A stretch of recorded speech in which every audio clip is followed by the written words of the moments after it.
El infierno, un lugar de fuego, castigo y condena eterna. Un reino oscuro donde las almas pagan por sus pecados y donde, según una de las obras más famosas de la literatura, cada culpa tiene su propio tormento. Pero cuando hablamos del infierno en la cultura occidental, hay una visión que destaca por encima de todas: el infierno de Dante. Una obra tan detallada, tan brutal y tan simbólica que parece casi una guía turística del castigo eterno. Ciudades en llamas, ríos de sangre, tormentas interminables, tumbas ardientes y en lo más profundo, el mismísimo Lucifer atrapado en el hielo. ¿Qué ocurre realmente en el infierno de Dante? ¿Cómo está organizado? ¿Qué pecados se castigan allí? ¿Y quién se encuentra en el centro de todo? Hoy vamos a descender, círculo por círculo, por uno de los viajes más oscuros e impactantes de la literatura, el infierno de Dante. A lo largo de la historia, muchas culturas y religiones han imaginado lugares donde las almas son castigadas después de la muerte. Pero pocas versiones son tan vividas y aterradoras como la que aparece en la tradición cristiana medieval. En ese contexto aparece Dante Alighieri, un poeta italiano que escribió una de las obras más importantes de todos los tiempos, la Divina Comedia. Esta obra está dividida en tres partes: el infierno, donde se castigan los pecados; el purgatorio, donde las almas se purifican; y el paraíso, donde se alcanza la presencia de Dios. Pero hoy nos vamos a enfocar en la primera parte, el infierno. Y para entenderlo mejor, imagina el infierno como una enorme estructura en forma de embudo que desciende hasta el centro de la tierra. Está dividido en 9 círculos, y cada círculo castiga un tipo distinto de pecado. Mientras más profundo se desciende, más grave es la culpa, y más terrible es el castigo. La historia comienza con Dante perdido en un bosque oscuro, y este detalle no es casualidad.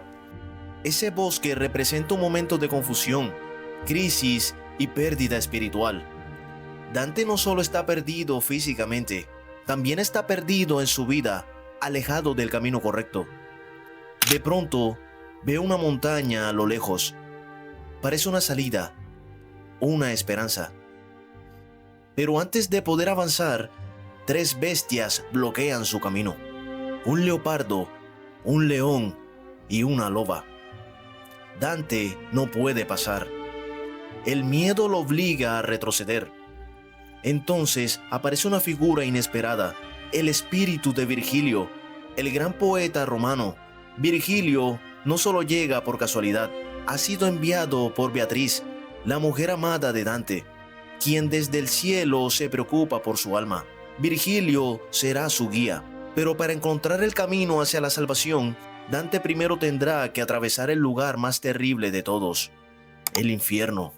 Virgilio guía a Dante hasta las puertas del infierno.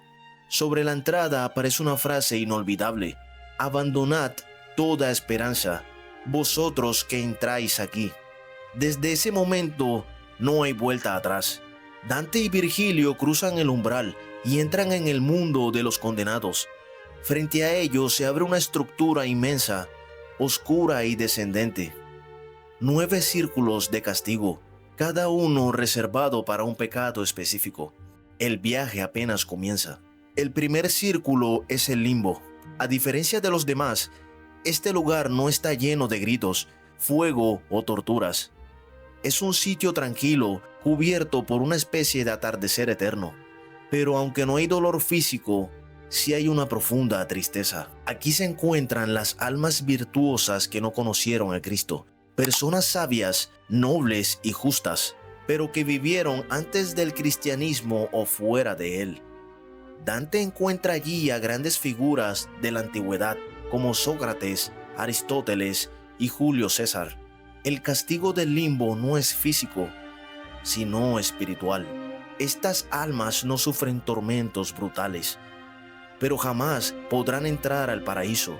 Vivieron con virtud, pero están separadas para siempre de Dios. Y esa es la tragedia de este primer círculo. Después, Dante y Virgilio llegan al segundo círculo, el círculo de la lujuria. Aquí comienza el verdadero castigo. Las almas de quienes se dejaron arrastrar por sus deseos son golpeadas eternamente por vientos violentos. En vida fueron dominados por la pasión. Ahora, en la muerte, son arrastrados sin descanso por una tormenta infinita. En este círculo, Dante conoce la historia de Francesca, una mujer que se enamoró de Paolo, el hermano de su esposo. Su amor prohibido terminó en tragedia, y ahora ambos están condenados a permanecer juntos para siempre, pero atrapados en un huracán eterno. Es una escena tan triste que Dante, conmovido por la historia, termina desmayándose. Cuando Dante despierta, se encuentra en el tercer círculo, la gula. Este es el círculo reservado para quienes vivieron entregados al exceso, al consumo desmedido y al placer sin control. Pero aquí no hay banquetes ni lujos, todo lo contrario. Los condenados permanecen tirados en un lodo espeso, frío y repugnante, mientras una lluvia helada cae sobre ellos sin parar. Su castigo es revolcarse eternamente en la suciedad que representa sus propios excesos. Y como si eso no fuera suficiente, este círculo está custodiado por Cerbero, el monstruo perro de 3 cabezas de la mitología griega. Por suerte, Virgilio sabe cómo enfrentarlo. Toma barro del suelo y lo lanza dentro de sus 3 bocas, calmando a la bestia lo suficiente para que ambos puedan continuar. Hasta este punto, Dante ya había visto el limbo, la lujuria y la gula. Pero esto es apenas el comienzo, porque mientras más descienden, más oscuro se vuelve el infierno y más crueles se vuelven los castigos. ¿Por qué Dante escribió el infierno? Antes de continuar descendiendo, vale la pena detenernos un momento para responder una pregunta importante. ¿Por qué Dante escribió una obra tan detallada sobre el infierno? La respuesta tiene varias capas. En la Europa medieval existía una enorme curiosidad sobre el más allá. La gente quería saber qué ocurría después de la muerte y cuál era el destino de quienes habían pecado. La iglesia enseñaba que los pecadores serían castigados, pero escritores y artistas comenzaron a imaginar esos castigos como un nivel de detalle cada vez mayor. Después de todo, una cosa es decir, no cometas adulterio, y otra muy distinta es describir a los adulterios atrapados para siempre dentro de una tormenta infernal. Pero la obra de Dante también tiene algo muy personal. Durante su vida, Dante se vio involucrado en conflictos políticos en su ciudad natal. Florencia terminó apoyando el bando equivocado y fue expulsado de su hogar. Pasó años viviendo en el exilio, lejos de todo lo que conocía. Y es difícil no imaginar que guardaba cierto resentimiento hacia quienes consideraba responsables de su desgracia. Por eso, mientras recorremos el infierno, veremos algo curioso. Muchos de los condenados no son personajes aleatorios, son personas reales que Dante conoció, rivales políticos, figuras religiosas e incluso enemigos personales. En cierto modo, el infierno de Dante no solo representa la justicia divina, también representa sus propias cuentas pendientes.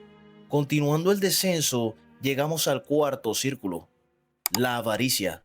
Aquí es importante hacer una diferencia. La gula castigaba el exceso de consumo. La avaricia castiga la obsesión por la riqueza, tanto a quienes acumularon dinero de manera enfermiza como a quienes lo desperdiciaron irresponsablemente. El castigo es tan absurdo como simbólico. Los condenados empujan enormes bloques de piedra en direcciones opuestas. Cuando chocan entre sí, se insultan, se culpan mutuamente y vuelven a empezar una y otra vez por toda la eternidad. Es un trabajo inútil y sin propósito, reflejando cómo dedicaron sus vidas a perseguir riquezas que finalmente no pudieron conservar. Entre los condenados aparecen numerosos miembros de la iglesia, sacerdotes y clérigos que utilizaron la fe para enriquecerse en lugar de servir a sus comunidades. Dante deja claro que nadie está por encima del juicio, ni siquiera aquellos que dicen representar a Dios. Más abajo se encuentra el quinto círculo, la ira. Aquí se extiende el río Estigia, una masa oscura de agua putrefacta. Sobre su superficie luchan eternamente las almas dominadas por la rabia. Se golpean, se muerden y se atacan sin descanso.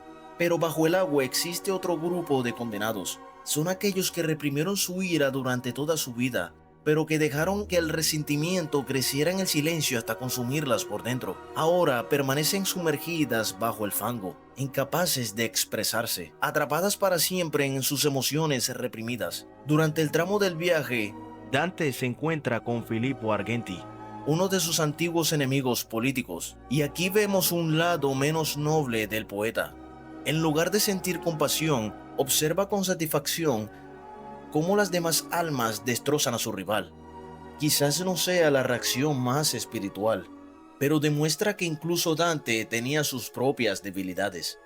Después del río Estigia aparece una visión impresionante. La ciudad de Dite, la capital del infierno. Sus murallas brillan bajo el resplandor de incontables llamas, mientras torres oscuras se elevan hacia el cielo. Este es el sexto círculo, la herejía. Aquí son castigados quienes rechazaron las enseñanzas religiosas que Dante consideraba verdaderas. Su castigo consiste en permanecer encerrados dentro de enormes tumbas ardientes, sepulcros gigantes donde el fuego nunca se extingue. Las llamas iluminan miles de sarcófagos abiertos revelando a los gobernantes, filósofos, líderes militares y figuras religiosas condenadas por sus creencias. Mientras caminan entre las tumbas, Dante reconoce a varios personajes históricos y también a algunos de sus adversarios políticos. Incluso se detiene a debatir con uno de ellos antes de continuar, porque aparentemente ni siquiera el infierno se puede escapar de la política. A medida que el viaje continúa, los castigos se vuelven aún más severos. Dante y Virgilio llegan ahora al séptimo círculo, la violencia. Pero para Dante, la violencia puede adoptar muchas formas. Por eso este círculo está dividido en tres regiones distintas. La primera está reservada para quienes ejercieron violencia contra otras personas, asesinos, tiranos y guerreros sanguinarios. Todos ellos permanecen sumergidos en un inmenso río de sangre hirviendo. Cuanto más grave sea su crimen, más profundamente quedan hundidos. Las orillas están vigiladas por centauros armados con arcos que disparan flechas a cualquiera que intente escapar del castigo. La segunda región está destinada a quienes ejercieron violencia contra sí mismos. Aquí los suicidas son transformados en árboles retorcidos y marchitos. Ya no poseen cuerpos humanos. Sus ramas se quiebran constantemente y cada fractura les provoca un dolor insoportable. Es uno de los castigos más extraños y perturbadores de todo el infierno. La tercera región está reservada para quienes cometieron violencia contra Dios, blasfemos y sacrilegos que ahora caminan por una inmensa llanura de arena ardiente. Desde el cielo cae una lluvia de fuego que quema sin descanso todo lo que toca. No hay refugio, no hay sombra, solo calor, dolor y desesperación. Y aunque los castigos son terribles, Dante continúa avanzando, porque aún no ha llegado a los lugares más oscuros. De hecho, los círculos que vienen a continuación albergan algunos de los pecados que Dante considera los peores de todos. Y pronto descubrirá que, en el fondo del infierno, el verdadero horror no nace de la violencia, sino de la traición. Después de atravesar el reino de la violencia, Dante y Virgilio llegan a uno de los lugares más complejos de todo el infierno, el octavo círculo, el círculo del fraude. Para Dante, el fraude es un pecado especialmente grave. La violencia puede surgir de la ira o de la emoción del momento, pero el fraude requiere algo distinto: planificación, manipulación y la decisión consciente de engañar a otra persona. Por eso este círculo es enorme y está dividido en 10 fosas diferentes, cada una destinada a un tipo específico de estafador o embaucador. Para llegar allí, Dante y Virgilio descienden sobre la espalda de Gerión, una criatura tan extraña como simbólica. Su rostro parece amable y honesto, pero detrás de esa apariencia se oculta una cola venenosa de escorpión, exactamente igual que el fraude. Algo que parece confiable por fuera, pero esconde peligro en su interior. Dentro de las fosas se encuentran diferentes clases de pecadores. Algunos son seductores y manipuladores que son azotados constantemente por demonios. Otros son adivinos y falsos profetas que afirmaban conocer el futuro. Y aquí Dante les reserva uno de los castigos más irónicos de toda la obra. Sus cabezas están giradas completamente hacia atrás, condenados a caminar mirando eternamente el pasado, nunca el futuro. También aparecen políticos corruptos, falsificadores, chantajistas y todo tipo de personas que utilizaron el engaño para beneficiarse. Muchos hierven en pozos de alquitrán ardiente mientras demonios vigilan que nadie escape. Pero quizás el condenado más famoso del círculo sea el Papa Nicolás III. Dante lo coloca cabeza abajo dentro de un agujero, con llamas quemando constantemente sus pies. Su crimen fue vender favores religiosos y utilizar la iglesia para obtener beneficios personales. Y lo más curioso es que Dante incluso afirma que otro papa de su época terminará acompañándolo muy pronto. Una vez más, queda claro que Dante no tenía ningún problema en convertir a sus enemigos en habitantes permanentes del infierno. Al final del círculo aparecen gigantes encadenados, seres colosales que en tiempos remotos desafiaron a Dios y ahora permanecen atrapados en las profundidades. Ellos custodian la entrada al último círculo, el peor de todos. Después de todo lo visto, uno podría imaginar que el fondo del infierno estaría lleno de fuego, pero Dante tenía otra idea. Cuando finalmente alcanza el noveno círculo, descubre algo completamente inesperado, un paisaje congelado, un inmenso lago de hielo que se extiende hasta donde alcanza la vista. Porque para Dante, la traición representa la ausencia total del amor, confianza y humanidad. Y nada refleja mejor esa ausencia que el frío absoluto. Aquí están aquellos que traicionaron a familiares, amigos, aliados, benefactores y personas que confiaron en ellos. Algunos permanecen atrapados hasta el cuello. Otros están completamente encerrados dentro del hielo.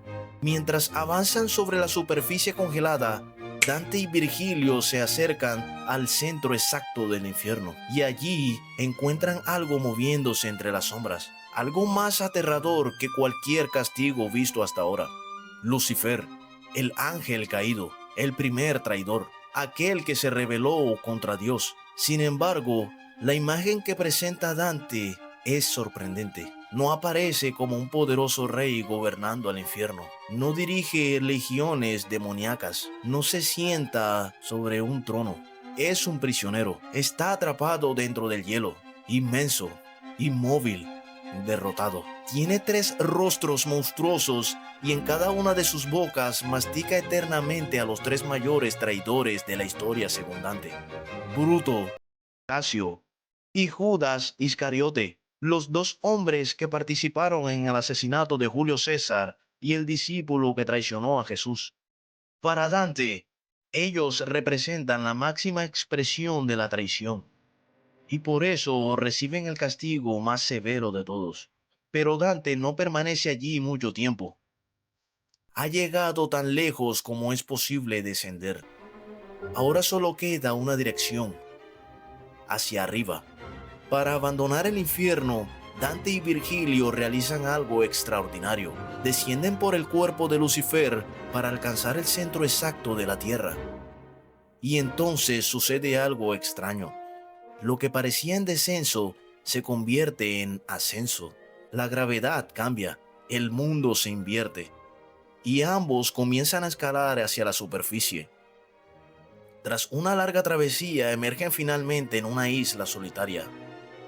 Frente a ellos se alza una enorme montaña, la montaña del purgatorio, el siguiente destino de su viaje. El infierno ha quedado atrás, pero la historia todavía no ha terminado.